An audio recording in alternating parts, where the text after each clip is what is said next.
Hey, happy data people. So today I have something pretty cool that I want to show you.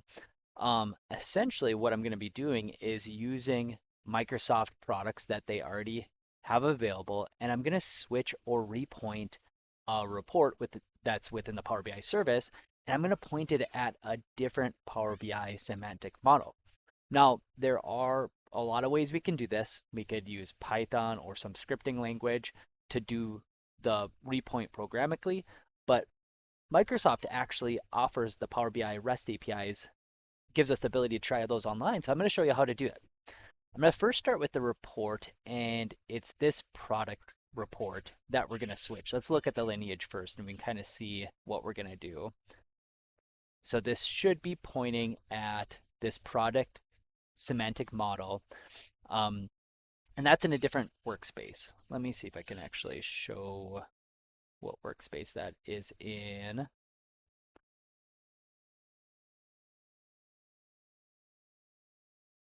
It's in the sales workspace. Okay. What I'm going to do though is I want to repoint it at this product test semantic model, and that's in the inventory workspace. So now how we can do that is actually with Microsoft tools. So let me actually search for the Power BI REST APIs, and there's going to be a nice website that has just a bunch of APIs. These are ways you can, again, programmatically work with your Power BI service. The one that we're going to be using is, I believe, the report one. Might take me just a second to look at this. All right, let's see, what are we going to be doing today? We are going to be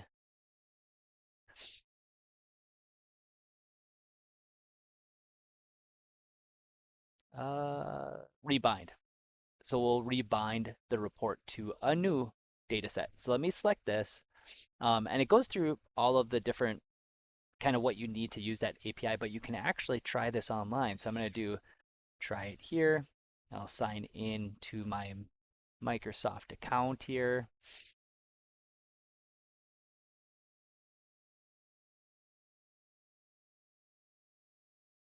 Okay, so we're going to continue with that account.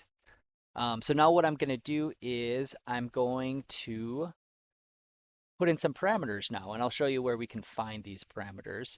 So we have our group ID and then the report ID.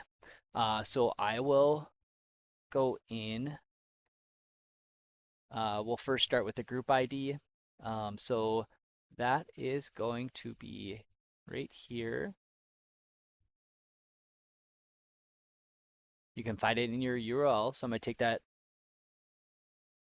ID. Let me kind of get it. Struggling a little bit. There we go. I'm going to go back to my, and then I'll grab the report ID. So we want to switch this report. So I'm going to click into it. And then I get that nice report ID in the URL here. And we can take that then, go back here. And now I can select the new dataset ID that I want to place that in.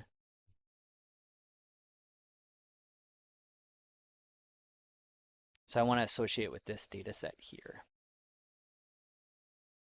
And we'll grab that right here then. And plug it there. And now I can run that. We get a response 200, so that says that it went through. And now we can go back to our workspace here. We'll go to this inventory.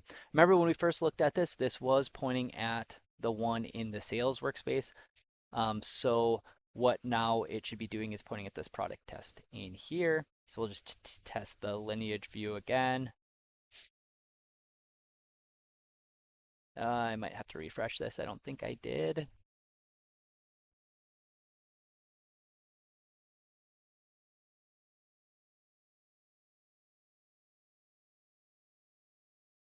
There we are. So we're pointing at that new semantic model. So what that means is that report switched from the old semantic model to the new semantic model.